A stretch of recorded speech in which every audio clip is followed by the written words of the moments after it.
Hello everyone, welcome again to our YouTube channel Learn with Rahul। Statistics की series में आज हम पहुँचे हैं मीडियन के पास।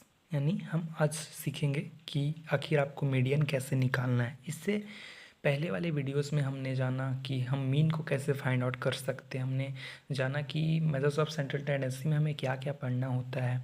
ठीक है, तो मीन के हमने दोनों मेथड्स को जाना, एक नॉर्मल मेथड जो होता है और साथ में हमने एज्यूम्ड मीन मेथड को भी जाना। और आज हमारी बारी है मीडियन को जानने की कि आखिर हम मीडियन को कैसे फाइंड आउट करते हैं। तो सबसे पहले यदि आपका प्रश्न कुछ इस प्रकार से रहेगा, एकदम नॉर्मल प्रश्न जिसमें सिर्फ आपका आंकड़ा दिया हुआ होगा, तो ये आपका अनग्रुप डेटा के तहत आता है। ठीक है, यदि सिर्फ आपको आंकड़ा दिया गया हो, कोई किसी प्रकार का फ्रीक्वेंसी वगैरह आपको नहीं दिया गया हो, तो आपका जो डेटा है वो अनग्रुप डेटा के फॉर्म में आता है।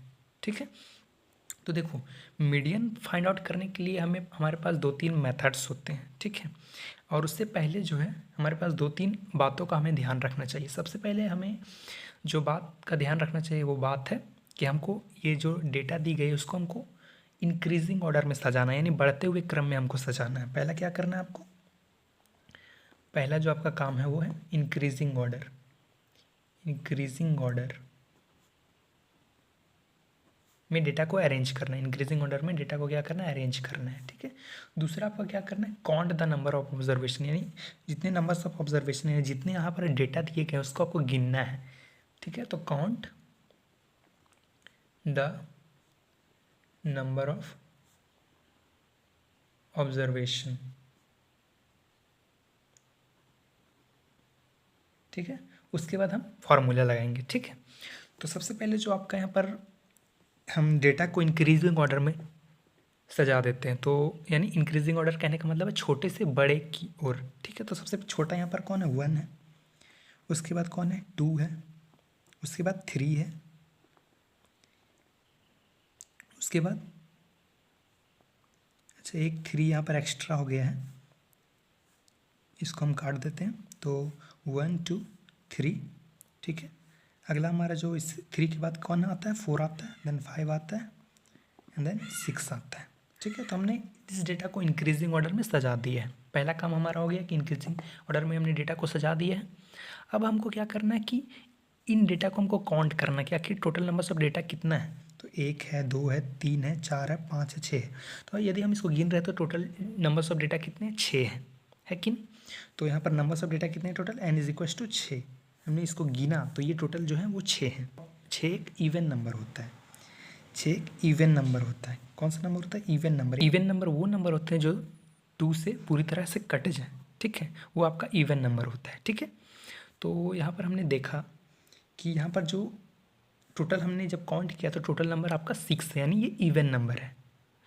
तो इवन नंबर के लिए आपका अलग फार्मूला होता है, ऑड नंबर के लिए अलग फार्मूला होता है। आप चाहे तो नॉर्मल मेथड से भी आप कर सकते हो। ठीक है, चाहे आप फार्मूला भी लगा सकते हो। मैं सजेस्ट करूँगा कि यदि आपके पास छोटा डेटा दिया गया हो, यानी इतना डेटा या थोड़ा सा इससे ज़्यादा भी दिया हो, तो आप सीधा आप नॉर्मल मेथड से यूज़ कर सकते हो, नॉर्मल मेथड लगा सकते हो। फार्मूला की यहाँ पर ज़रूरत है नहीं। ठीक है, तो क्या करना, सबसे पहले कि डेटा को 2 बराबर भागों में बांट लेना है। तो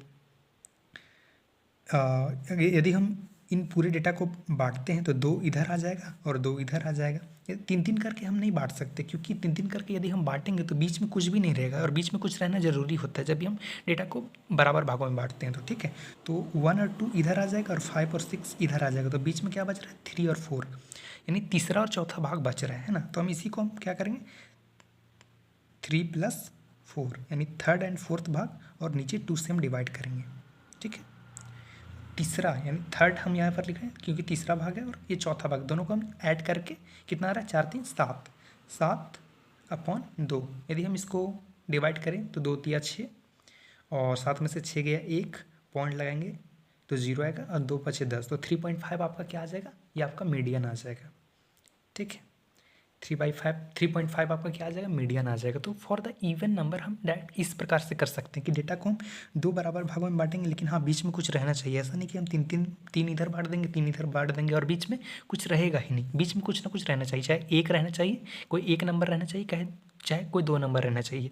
ध्यान रहे जब भी आप इवन में बांटोगे, इवन नंबर के लिए बांटोगे तो डेटा हमेशा दो डेटा बचेगा, और जब भी आप ओड के लिए बांटोगे, ओड नंबर के लिए यदि डेटा को बराबर हिस्सों में बांटेंगे तो हमेशा एक डेटा बचेगा, ठीक है, कोई एक डेटा बचेगा, ठीक है।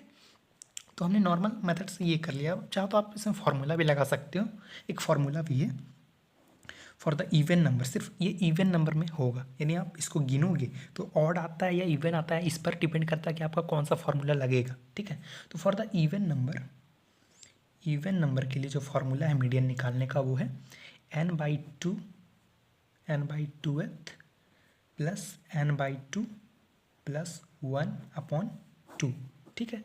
तो यदि हम इन सभी चीज़ों को इस फार्मूला में बैठा देते तो फिर भी आंसर आपका सेम ही आएगा। एन यहाँ पर क्या है, टोटल नंबर्स ऑफ जो डेटा है वो है, तो टोटल नंबर्स ऑफ डेटा कितना है, 6 है, तो हम यहाँ पर लिखेंगे 6/2 प्लस 6/2 प्लस 1, ठीक है, और अपॉन में 2 है, ये तो पता ही है आपको।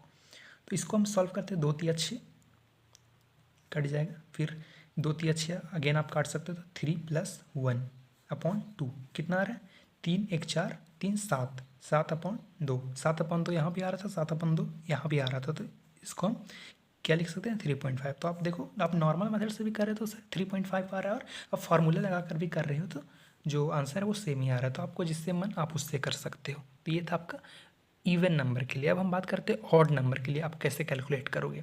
तो फॉर द ऑड नंबर देखो, यहाँ पर ऑड टोटल नंबर हम काउंट करेंगे, यहाँ पर एन जो आपका आ जाएगा वो आ जाएगा 1 2 3 4 5 टोटल। यदि हम काउंट करें तो टोटल नंबर्स ऑफ ऑब्जर्वेशन है वो 5 है, यानी 5 कौन सा नंबर है, एक ऑड नंबर है, क्योंकि ये 2 से पूरी तरह से नहीं कटता है, ठीक है, ऑड नंबर है, ठीक है। अब ऑड नंबर के लिए क्या फॉर्मूला, ऑड नंबर के लिए जनरली सिंपल सा फॉर्मूला है n + 1/2, ये आपका ऑड नंबर के लिए फॉर्मूला है, ठीक है। तो n कितना है, टोटल नंबर्स ऑफ ऑब्जर्वेशन कितना है 5 है, तो 5 + 1/2, तो 5 + 1 6/2 = 3rd। तो आपका तो थर्ड जो आपका ये ऑब्जर्वेशन है वो आपका मीन हो जाए, सॉरी मीडियन हो जाएगा। सॉरी हमने एक चीज़ मिस आउट कर दिया जिससे आपका आंसर गलत हो सकता था।